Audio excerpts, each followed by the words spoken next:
All right, today we're going to talk about false media narratives, and we're going to talk about the Fed and how they are slow and old, really not helping our economy out. So let's get into this housing market update. We'll start off with prices. Prices are steady. Inventory is still elevated, and rates, surprisingly, they're sideways this week. Let's get going. What are the headlines? Well, let's take a look. The headlines: the Fed does not cut rates. No surprise.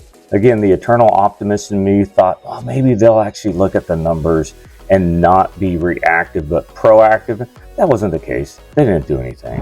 Homebuilder sentiment is now the lowest since 2012. And Redfin is our guilty party of putting out bad information. We'll get into that. And then VA rates, again, ending the week steady, just below 4.5%. Okay, the Fed met this week and they did their dot plot. They did not move interest rates. And again, these are not mortgage rates. In regards to the Fed funds rate, still above 5%, 5.25. They didn't make a cut. Again, no surprise. Fed Chair Powell basically is saying, hey, you know what? We're gonna wait a few more months to see how everything settles out. And there is a lot going on. But let's look at the numbers. Again, the Fed has a dual mandate of low unemployment and low inflation. Well, let's see what they're projecting. And those two things have a big impact on the economy. But let's take a look at what they're projecting. Their summary economic projections. Unemployment. Last month, it went up 4.4 from 4.3. Well, this meeting, they expect unemployment to go up to 4.5%. Is that a good thing? No, it's not. GDP, they had projected it at 1.7%. Now they're projecting a lower GDP of 1.4%, which is a slowing economy projection. And then finally, core PCE, we are now near 2%, but they're projecting 3%. So not very positive numbers. And really the only number that they're looking at that is going up and is really not good is the PCE. We need unemployment to go up a little bit. 4.5, that's a lot. Not sure we'll get there. In their canned statement, the Fed indicated that the economic uncertainty is diminished but still elevated. Again, if you think that the economy is going to get worse, why are you waiting until it gets worse to lower the Fed funds rate? It just doesn't make any sense. That's why they're reactive, not proactive. You want to get ahead of this. You don't want unemployment to go up to 4.5%. Let's stop that now. But no, that's not how they're looking at it. And again, another month where the Fed just doesn't do anything. Now let's talk about home builder sentiment. Just when you think things couldn't get worse for the home builders, it got worse. All right, now they're down to 32. Again, anything above 50 is a positive feeling from the builders. Anything below 50 is negative. And we went from 34 down to 32, folks. And again, it goes to economic uncertainty. The tariffs are going to cause prices for goods, labor and material to go up, especially if inflation goes up. Those things are really hurting the builders kind of get in front of it. All the numbers went down. All right, previous buyer traffic from 23 down to 21. And you know what? That's what I'm seeing locally too.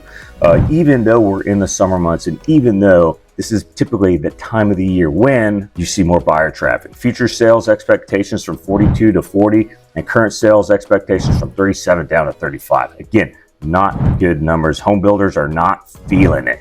Now let's talk about Redfin. You can see this Wall Street Journal ran a headline, and you've probably seen it in the news this week about there being 500,000 more sellers than buyers in the market. Well, let's look at the numbers. That's because they're just off. Active listings reported from Redfin at 1.94 million homes. Realtor.com is saying there are 959,000 home sellers out there. That's almost a million home difference. All right, and they're both getting their information from the same reports. So not sure how Redfin came up with that number, but it's way off. Matter of fact, the National Association of Realtors existing home inventory is at 1.45 million, but that also includes homes that are under contract. So even that number, though, is 500,000 off from what Redfin is saying. And if you look at 500,000 new builds, which is about where we're at, only 117,000 of those 500,000 are even completed. So no real validity into those numbers. Redfin also claims that there are 1.4 million buyers, but they admit they really don't have a good way of tracking that. As a matter of fact, there is no real metric that accurately tracks the number of buyers in a market. So I'm not sure where they got that number from, but it just doesn't jive. Here's the other thing. Redfin also projects a -1% appreciation for the year, while the consensus of 150 economic experts says home prices will go up or appreciate about 3.4% this year and cumulatively 19% over the next 5 years. Yeah, these are just absurd numbers. And you know, if you are in an area and you want to get an idea of what the market is like in your zip code, hey, DM me, because I'll send you a detailed real estate report that goes over your specific area. It's great stuff. It's good if you're a realtor. It's good if you're moving to an area or you're already in an area and you're thinking about possibly selling. So hit me up, DM me, and I'll get you that report. But let's leave Redfin with this. This was a Chicken Little report, but what we got was chicken shit.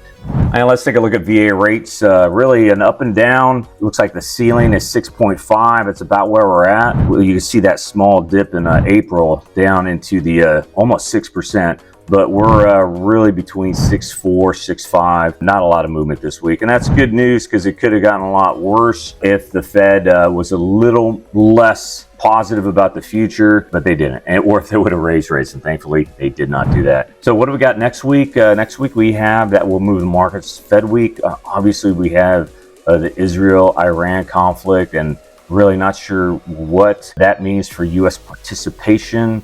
Will oil prices go up if Israel starts taking out the Iranian oil facilities?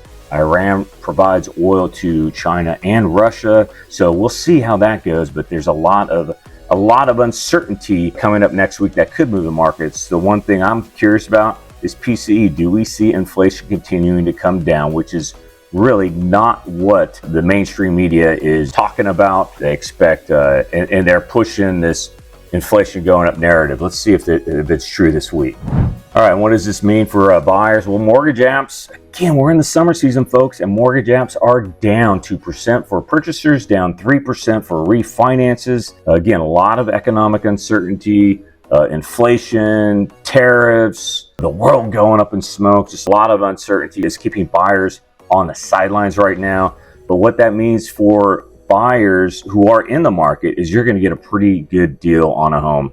Just had another client with over $1 million purchase. They're getting $35,000 in seller credits. Again, the credits are out there, and you can use those for a permanent buy down. You can use those to pay your closing costs. You can use those to do a temporary buy down or pay off a credit card. There's so many uses for that credit, and the credit is out there. You got to get in the game, and you got to ask. As for sellers, hey, I just said it. All right, you're going to have to come up with, if your home's been on the market for 30 days, 60 days, all right, and it's not going off market now, well, you either adjust your price or you adjust the incentives to your buyers, potential buyers, to get them to actually buy. So that's what I got this week for you, folks. Again, DM me if you want to know about real estate in your specific zip code. And also, have a great weekend. We'll talk to you later. Aloha.